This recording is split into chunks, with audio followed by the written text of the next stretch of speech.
Pessoal, esses dias eu assisti uma aula do professor Tal Ben-Shahar, que é esse cara simpático aqui.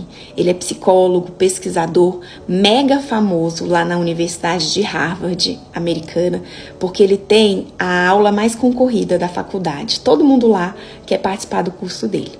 Ele lançou esse livro também, Aprenda a Ser Feliz. E nessa aula, ele começa falando assim: como que eu posso falar sobre felicidade numa época de pandemia, de pós-pandemia, em que os níveis de ansiedade são os maiores de qualquer época, desde que níveis de ansiedade começou a ser medido? Como falar sobre isso?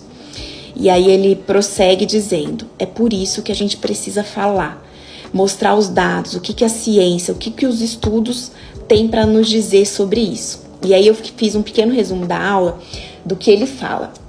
Ele diz assim, que ter tempo vale mais do que ter dinheiro na equação da felicidade. Claro que depois de um certo nível de dinheiro que você tenha, tem que ter, um pouco tem que ter.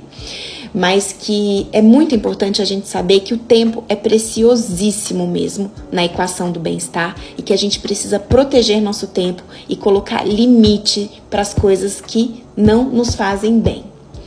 Ele diz que investir mais em experiências do que em coisas materiais realmente traz mais qualidade de vida, que conexões sociais verdadeiras, então você não ficar isolado, você realmente ter algumas pessoas, nem que sejam poucas e boas, pessoas do seu lado que te apoiem verdadeiramente, isso realmente traz mais felicidade.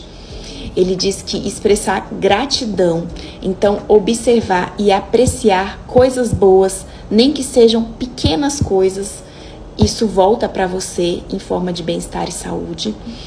Ter o máximo de períodos do que ele chama de flow. O que é períodos de flow? É em que a própria tarefa que você está fazendo já é o resultado, você não precisa de mais resultado. Por exemplo, eu tenho isso quando eu leio. Ler para mim já é um período de flow, aquilo já me traz um resultado muito benéfico. E aí ele dá exemplo que é tentar estudar, trabalhar ou fazer alguma coisa pelo puro prazer de fazer. E ele finaliza com uma metáfora que eu amo. Tente escutar suas 2 músicas preferidas. O que você escuta? Só ruído. Então ele diz que uma das maiores fontes de infelicidade da atualidade é fazer 2 coisas ao mesmo tempo. E que uma das maiores fontes de prazer, qualidade de vida e saúde é você conseguir ficar presente no momento presente, fazendo